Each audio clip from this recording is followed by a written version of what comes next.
नमस्कार साथियों, स्वागत है एक बार फिर से आपके अपने चैनल आईक्यूपुर एकेडमी में। तो आज फिर से हम भौतिक विज्ञान के टॉप 20 क्वेश्चन लेके आए हैं। कल हमने टॉप 20 क्वेश्चन किए थे, आज फिर से हम करेंगे।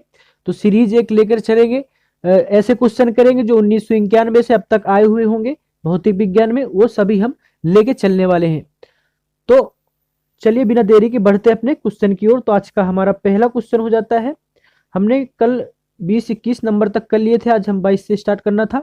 तो हमारा पहला यानी कि 22 नंबर का हमारा क्वेश्चन हो जाएगा, ऑटोमोबाइल के हाइड्रोलिक ब्रेक के कार्य का सिद्धांत करने का। ऑटोमोबाइल के हाइड्रोलिक ब्रेक के कार्य करने का सिद्धांत क्या है। चलिए, हमारा आपके पास चार ऑप्शन है। ए नंबर का है आर्किमिडीज का सिद्धांत, बी नंबर का है न्यूटन के गति का नियम, सी नंबर का ऑप्शन है बर्नौली का सिद्धांत, और डी नंबर का ऑप्शन है पास्कल का नियम। ये आपका पूछा गया था झारखंड पीसीएस प्री 2003 में। तो इसका जो सही आंसर हो जाएगा वो हो जाएगा पास्कल का नियम। चलिए बढ़ते हैं अगले क्वेश्चन की ओर। तो हमारा 23 नंबर का क्वेश्चन हो जाता है कि एक सुई पानी में डूब जाती है जबकि लोहे से बना जहाज पानी पर तैरता रहता है, क्यों। आपके पास चार ऑप्शन है। पहला ऑप्शन है सुई की नोक नुकीली होती है, दूसरा ऑप्शन है आपका जहाज सपाट होता है, और तीसरा ऑप्शन है आपका जहाज एक शक्तिशाली इंजन द्वारा चलाया जाता है, और चौथा ऑप्शन है आपका सुई का अपेक्षित घनत्व तो उसके द्वारा हटाए हुए पानी के अपेक्षित घनत्व से अधिक होता है। यह आपका पूछा गया था 2004 में। तो इसका यही आंसर हो जाएगा डी नंबर का, कि सुई का अपेक्षित घनत्व तो उसके द्वारा हटाए हुए पानी के अपेक्षित घनत्व से अधिक होता है। चलिए इसी के साथ बढ़ते हैं हमारे अगले क्वेश्चन की ओर। तो 24 नंबर का हमारा क्वेश्चन हो जाता है कि वर्षा की बूंदें गोलाकार होती हैं। ये क्वेश्चन हम कल भी करा चुके हैं, आप ध्यान रखेंगे। ये यूपीपीसीएस 2005 में पूछा गया था। पहला ऑप्शन है आपका वे बहुत ऊंचाई से गिरती हैं, दूसरा ऑप्शन है हवा में प्रतिरोध होता है, और तीसरा ऑप्शन है जल में पृष्ठ तनाव होता है, और चौथा ऑप्शन है उपयुक्त में से कोई नहीं। तो इसका जो सही आंसर हो जाएगा पृष्ठ तनाव। जल में पृष्ठ तनाव होता है, इसलिए वर्षा की बूंदें गोलाकार होती हैं। चलिए हमारा 25वें नंबर का क्वेश्चन हो जाता है कि शीतकाल में जब झील की ऊपरी सतह का पानी बर्फ में बदल जाता है फिर भी जलीय जंतु जीवित रहते हैं, क्यों। आपके पास चार ऑप्शन है। पहला नंबर का है वे बर्फ में सांस ले सकते हैं, और बी नंबर का जो ऑप्शन है उसके अंदर काफी मात्रा में ऑक्सीजन संचित रहती है, और जो सी नंबर का है उनके शरीर की बनावट इस प्रकार की है कि वे ऑक्सीजन के बिना भी रह सकते हैं, और डी नंबर का पानी का घनत्व तो 4 डिग्री सेल्सियस पर सबसे अधिक होता है, जिससे बर्फ की ऊपरी सतह के नीचे पानी रहता है। ये पूछा गया था आपका यूपीपीसीएस प्री 2005 में। चलिए बताइए इसका जो सही आंसर कौन सा हो जाएगा। तो इसका आंसर हो जाएगा डी नंबर। सही आंसर हो जाएगा दोस्तों डी नंबर, ठीक है। क्यों हो जाएगा कि पानी का घनत्व जो होता है 4 डिग्री सेल्सियस पर सबसे अधिक होता है, बिल्कुल सही है। जिसमें बर्फ की ऊपरी सतह नीचे पानी भरा रहता है। कुछ अगर झील देखे होंगे अब दोस्तों, तो जैसे ये हमने मान लिया कि ये झील हो गई, ठीक है। चलिए यहाँ पर थोड़ा सा बनाते हैं, थोड़ा सा देखते हैं इसे मिटा के पहले। मान लिया हमने ये झील है, ठीक है। ये हमने मान लिया झील है। अगर इतने में अगर बर्फ जम गई, ये ऊपर सतह में बर्फ जम जाती है, तो नीचे का जो पानी है इसका, तो इसका जो घनत्व होगा 4 डिग्री होगा अधिकतम, ठीक है दोस्तों। इसलिए नीचे जो इसके जीव जंतु रहेंगे सभी जीवित रहेंगे। चलिए अगला हमारा क्वेश्चन हो जाता है इसी के साथ 26 नंबर का,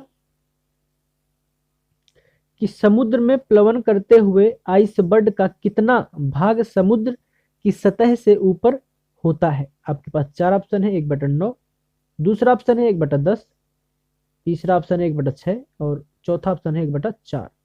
यूपीपीसीएस 2005 में पूछा गया था। इसका जो सही आंसर हो जाएगा वो हो जाएगा 1/9, ठीक है दोस्तों। चलिए बढ़ते अगले क्वेश्चन की ओर। 27 नंबर का क्वेश्चन हो जाता है हमारा कि यदि साबुन के दो भिन्न भिन्न व्यास के बुलबुलों को एक नली द्वारा एक दूसरे के संपर्क में लाया जाए तो क्या घटित होता है? आपके पास चार ऑप्शन है। पहला ऑप्शन है दोनों बुलबुले का आकार वही रहेगा। बी नंबर का ऑप्शन है छोटा बुलबुला और छोटा व बड़ा बुलबुला और बड़ा हो जाएगा। सी नंबर का ऑप्शन है आपका समान आकार प्राप्त करने के लिए छोटा बुलबुला बड़ा व बड़ा बुलबुला छोटा हो जाएगा। चौथा ऑप्शन है आपका दोनों बुलबुले संपर्क में आते ही फट जाएंगे। आपका आरएएस आरटीएस प्री 2007 में पूछा गया था। 27 नंबर का क्वेश्चन दोस्तों, चलिए बताइए। तो इसका जो सही आंसर हो जाएगा बी नंबर, यानी कि छोटा बुलबुला और छोटा व बड़ा बुलबुला और बड़ा हो जाएगा। आप ध्यान देंगे।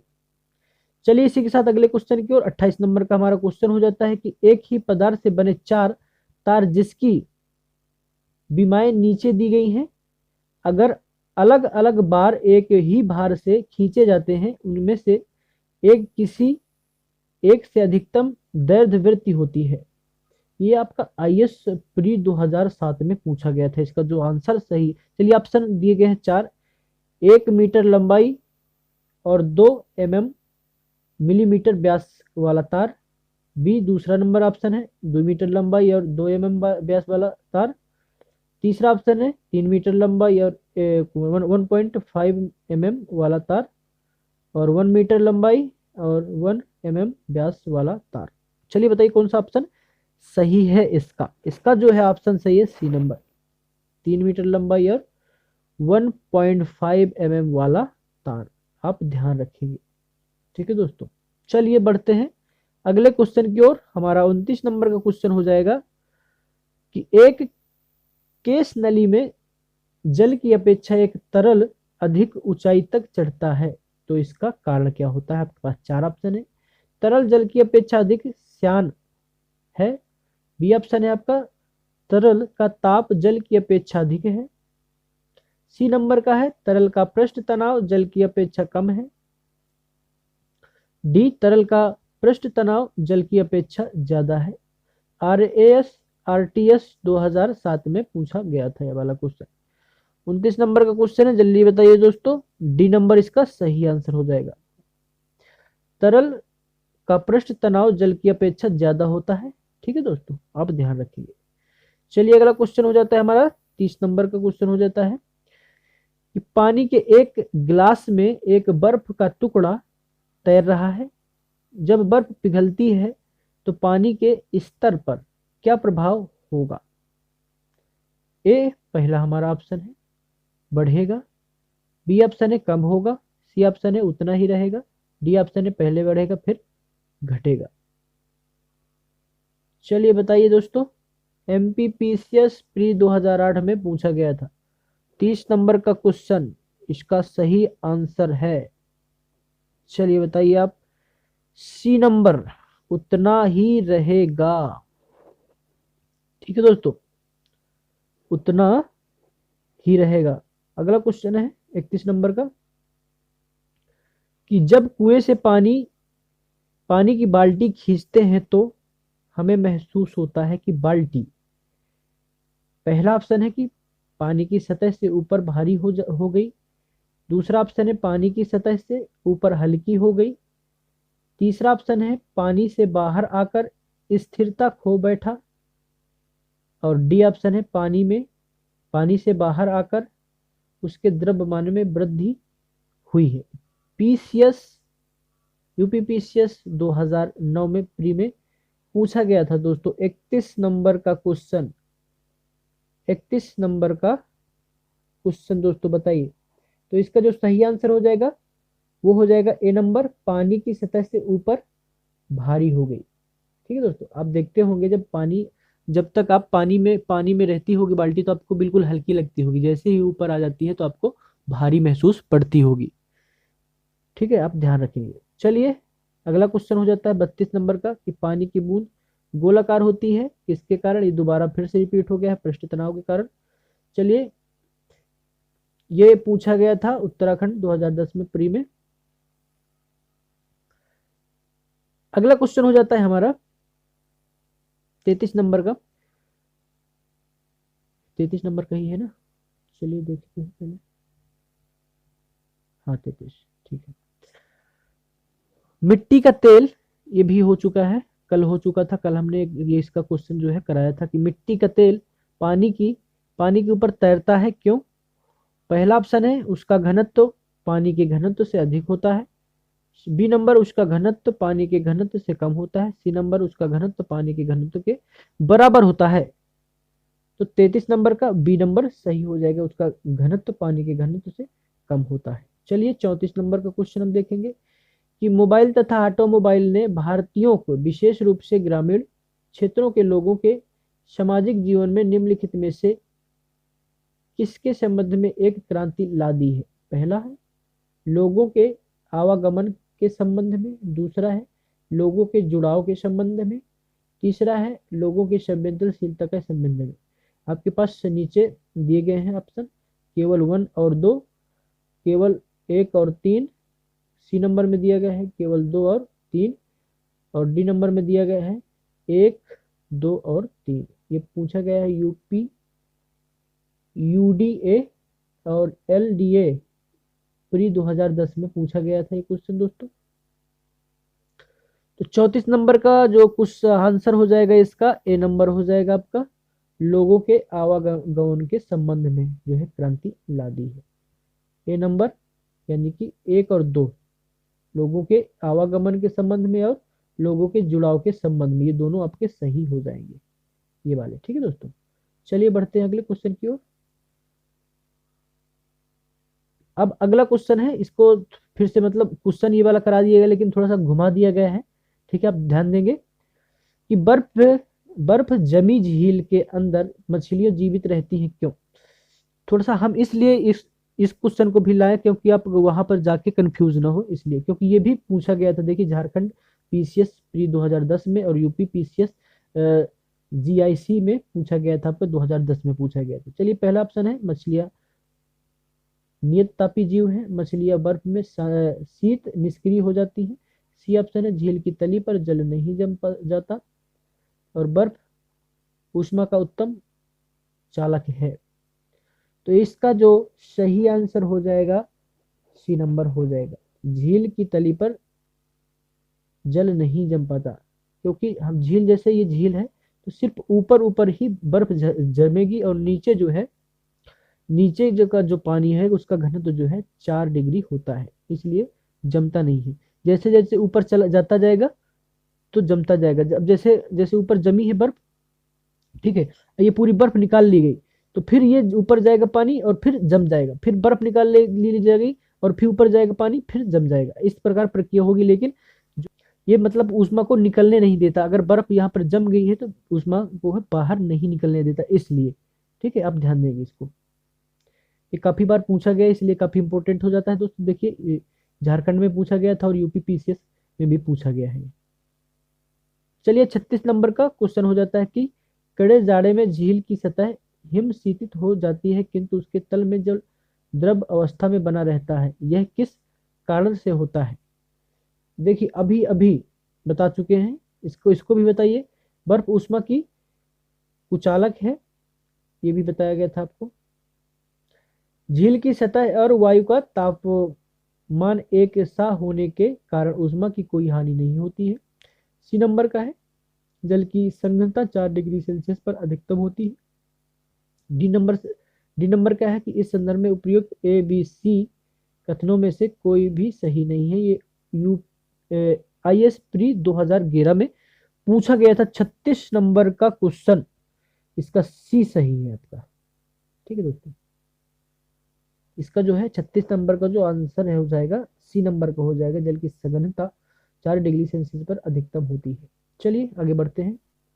38 नंबर का हमारा क्वेश्चन हो जाता है कि निम्नलिखित कथनों पर विचार कीजिए, यदि केशिकत्व की परिघटना नहीं होती है तो आपके पास 4 ऑप्शन दिए गए हैं।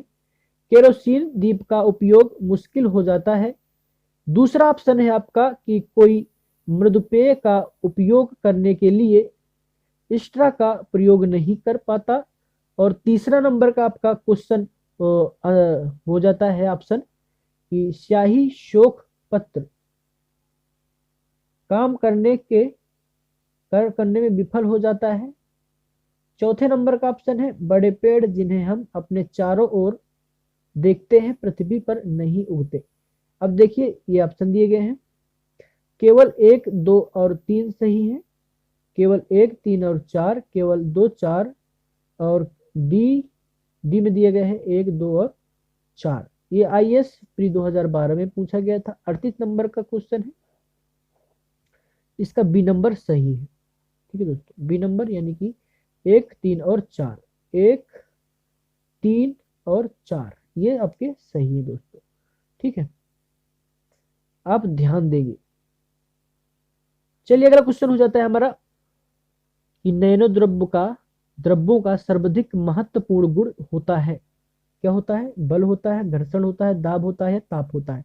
आरटीएस प्री 2013 में पूछा गया है।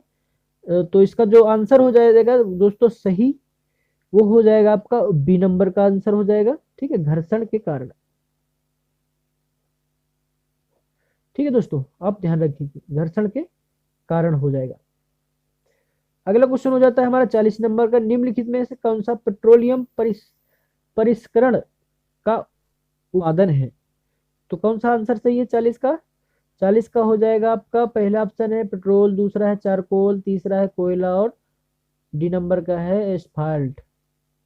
ये आपका पूछा गया था, देखिए यूपी यूडीए एलडीए प्री 2013 में पूछा गया था। इसका जो सही आंसर हो जाएगा डी नंबर का हो जाएगा दोस्तों एस्फाल्ट।